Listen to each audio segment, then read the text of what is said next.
Tēnā Maria everyone, and welcome to day 2 of online learning. So today's writing task is going to be all about preposition start sentences and using them within our writing. Now I know a lot of you will have done a bit of work on preposition sentences already, so this should be all familiar to you. But I'm going to use some sentence trains and some new language as well, which you'll see in the classrooms hopefully sometime soon. Now, just for a bit of revision, a preposition word is something that tells us where or when something is happening. So here are some examples of some prepositions. Let's have a look at our where ones first. So we've got at, there, under, behind, and then with our whens we've got today, tomorrow, yesterday, then. Okay, so these are what preposition words look like, and I'm sure you're familiar with all of them, and there's heaps more out there as well, which you will have likely used in your writing. Before we get into writing our preposition start sentence, we're going to review what every sentence should have. So this is something you should be able to tick off as you're going. So a good sentence, a correct sentence, has a who or a what. So that could be the girl, the ball, the dog. That is our who or our what, and we call that the subject. Okay, so your sentence should have a subject in it. Number 2 is a do or an action, which we call a verb. So verbs look like running, jumping, shouting, those kind of things as well.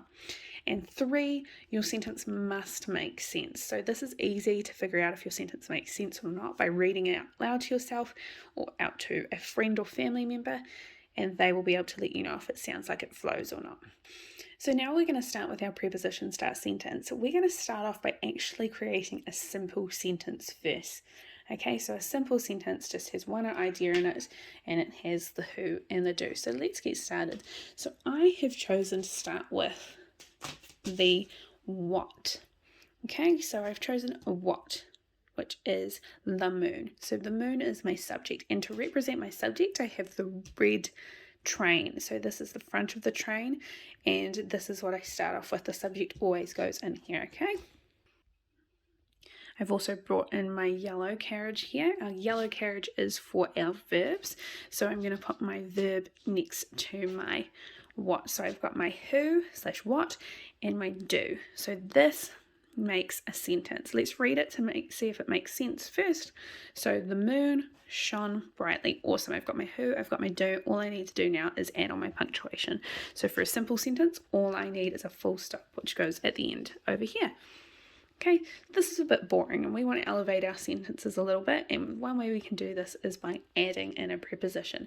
I'm actually going to start off by adding it to the end first, and I'll show you why. One way we can make our sentences longer and sound more sophisticated is by asking where or when this who / do happened. Okay, so the moon shone brightly. Okay, well, when or where did that happen? Okay, so I'm going to bring in my green carriage, which has my preposition start in it, or my preposition chunk in it, and I've chosen in the night sky. So this tells me where the moon shone brightly. Okay, so I add that on to the end with my carriage, and now we're going to read it out loud and see if it makes sense. The moon shone brightly in the night sky. Well, it's got the who / what, the do, and it's got a preposition. The only thing that we're missing now is a full stop. Okay, awesome. This is still a simple sentence, but we've added more onto it. It tells us where, and it gives us more information.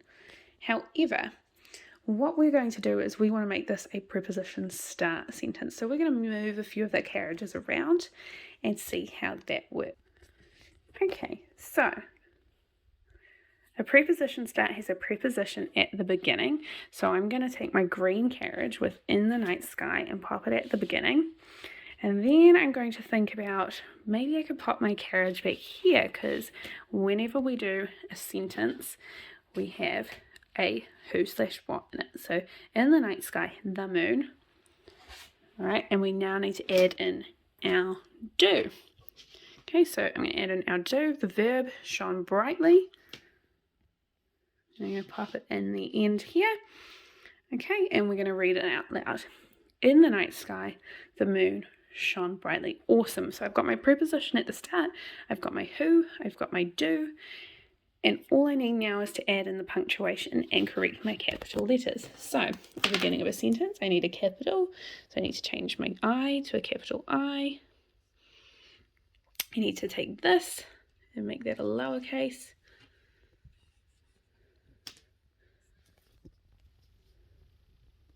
To add in my full stop here. Add that in. And I look at my sentences. I've got in the night sky, the moon shone brightly.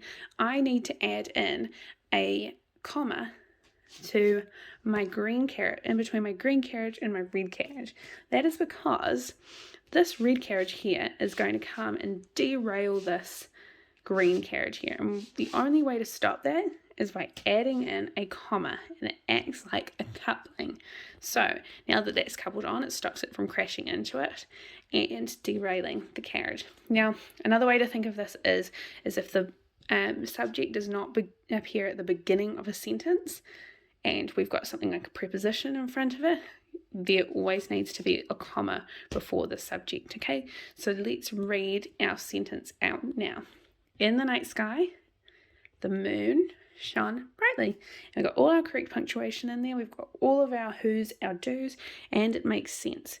Okay, guys, so now what we're going to do is on the slides, you've got some activities that involve stuff similar to this and creating your own preposition sentences. I want you to have a go.